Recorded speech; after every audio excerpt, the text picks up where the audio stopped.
Hello, I'm not sure if you all know me, but my name is Dr. Skeen and I am the literacy coach. And I've really been wanting to read a book to a bunch of kids, so I thought I would take this opportunity to read this book, Ban This Book by Alan Krantz to you. I'm going to read it in segments and then we can talk about it some. And your teachers can play it for you or they can put it on their webpage and you can listen to it at home. And then once we get close to the end of this book, we'll look for some more books to read. So this is Ban This Book. Chapter 1. The Mystery of the Missing Book. It all started the day my favorite book went missing from the library. I didn't know it was missing. Not yet. In my mind, it was still sitting there all alone on a shelf, like a kid in the cafeteria, waiting for her one and only friend to come and find her, waiting for me to come and find her. All I wanted to do was return to the library and check out my favorite book before homeroom. But Rebecca, my one and only real friend, was still talking about trademarking our names. Have you ever thought about registering amyannolander.com? Rebecca asked me. No, Rebecca, I have never thought about registering amyannolander.com. I am 9 years old. Why in the world would I bother to register a website with my name on it when my parents won't let me use Facebook yet? That's what I thought about saying. What I said instead was no. You should, Rebecca told me. You've got a unique name. But even so, if somebody could register it, and what would you do? RebeccaZimmerman.com is already gone. I'm 10 years old, and already my future intellectual property is being snapped up. Jay-Z and Beyonce trademarked their baby's name less than a month after she was born. You think my parents would have known enough to do the same?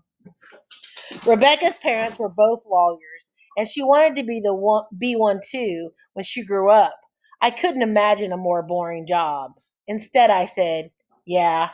I was still itching to get to the library and check out my favorite book. I opened my locker to stuff my backpack inside and gave my mailbox a quick look.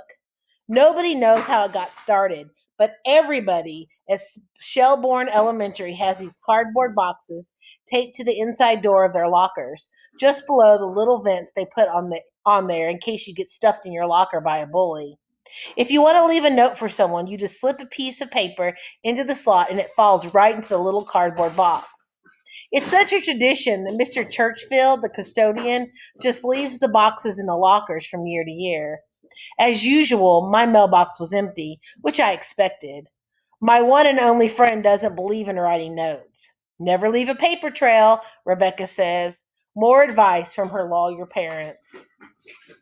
Did you hear about Morgan Freeman, the actor? Rebecca asked. Somebody who wasn't named Morgan Freeman registered his name at morganfreeman.com and he had to sue them to get it back. Now that's an interesting case. I can't imagine anything less interesting, Rebecca.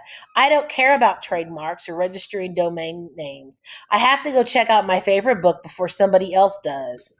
That's what I wanted to tell her. Instead, I held up a handful of books like a shield and said, I have to return these books to the library before class, and backed away before she could tell me more about the court case. I'll see you in homeroom, I called. Normally, I would already have my favorite book checked out and in my backpack, but our librarian, Miss Jones, has a rule that you can only renew a book 2 times in a row, and then it has to sit on the shelf for 5 whole school days before you can check it out again. She says it's to make sure other people get a chance to read it, but I think she made the rule up just to make me read other books, which I would have done anyways. I dumped last night's books in the book return and waved good morning to Mrs. Jones on the way to the fiction shelves. Amy Ann, Miss Jones called. Honey, wait. Just let me grab my book, I called back. I turned to the HN shelves and hurried to where I knew my favorite book would be waiting for me. Only it wasn't there. I looked again. It still wasn't there. I looked behind the books in case it had gotten pushed back and was hidden behind the others like they sometimes do. But no, it really wasn't there. But my favorite book was always on the shelf. Could somebody else really have checked it out? I was about to go ask Miss Jones when she turned down the row. Miss Jones is a big white lady with short brown hair and rhinestone granny glasses that hang around her neck on a chain when she isn't reading. Today, she was wearing a red dress with white polka dots. Polka dots are her thing. Where's my book? I asked her. That's what I was trying to tell you, honey, Miss Jones said. I knew you'd come in for it first thing. It's been 5 days, I told her. I marked it down on my calendar. I get to check it out again after 5 days. You said so. Did somebody else check it out? No, Amy Ann. I had to take it off the shelf. I frowned. Take it off the shelf? What does she mean, take it off the shelf? Why? Miss Jones sighed and wrung her hands. She looked like she was about to tell me my dogs had died. Because some parents got together and said they didn't think it was appropriate for elementary school. It was then they didn't think it was inappropriate for elementary school, and the school board agreed with them. Wasn't appropriate? What does that mean?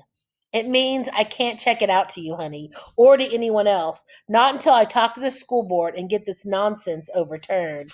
It means, Amy Ann, that your favorite book was banned from the school library. Chapter 2. Did I say that? I felt like the carpet under my feet was turning into quicksand and I was sinking fast. I grabbed hold of the bookshelves so I wouldn't fall over. But it isn't appropriate. It's very appropriate. It's a great book. It's my favorite book. I know, honey. I agree. Nobody but your parents have the right to tell you what books you can and can't read.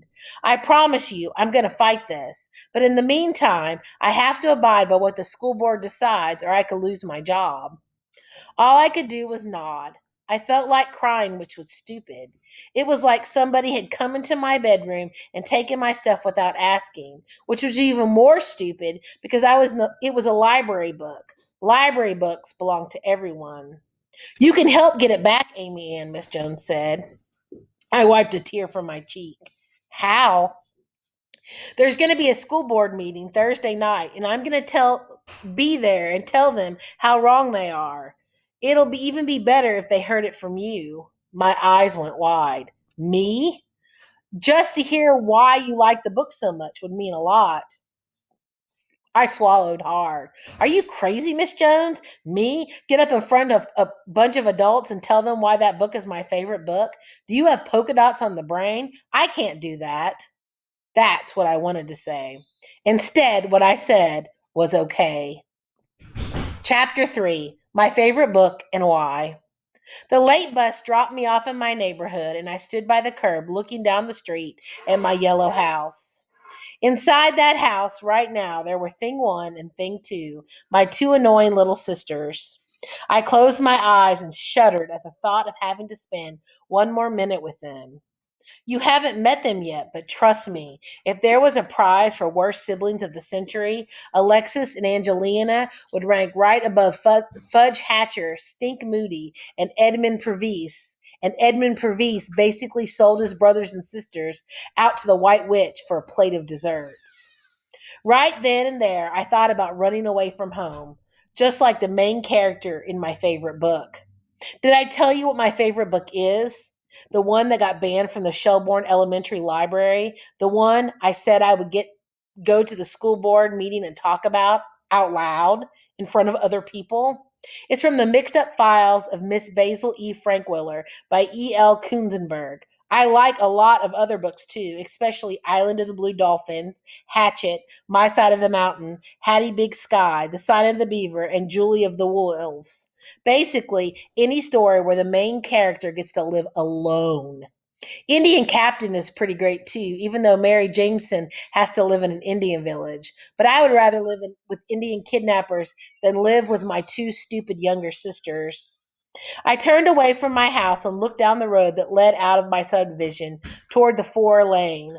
Papa Taco, our favorite Mexican restaurant, was just 15 minutes away by car. I could run away to there. How long would it take me to walk it? I shook my head. Even if I made it, what was I going to do? And from the mix-up files of Miss Basil E. Frankwiller, Claudia and her little brother Jamie run away to the Metropolitan Museum of Art in New York City and hide out every night in the bathroom so the security guards don't find them.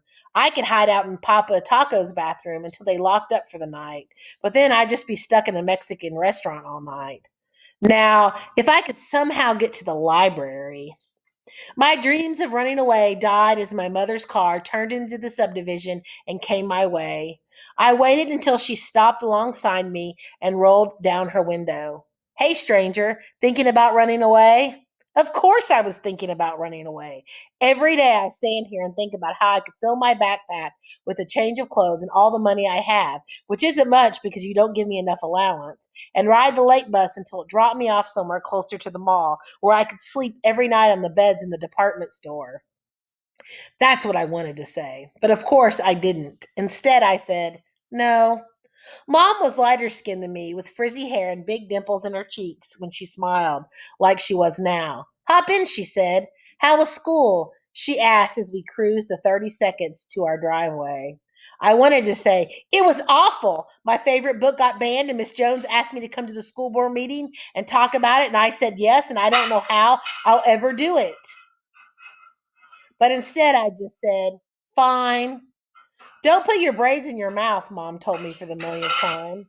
My whole head is covered in braids, some of them with little beads at the bottom. I suck on them when I get nervous, which is a lot. Mom pulled in beside Dad's truck. I got out and stood by the car, reluctant to go inside.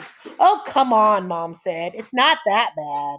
Oh, yes, it is, I wanted to say. But of course, I didn't.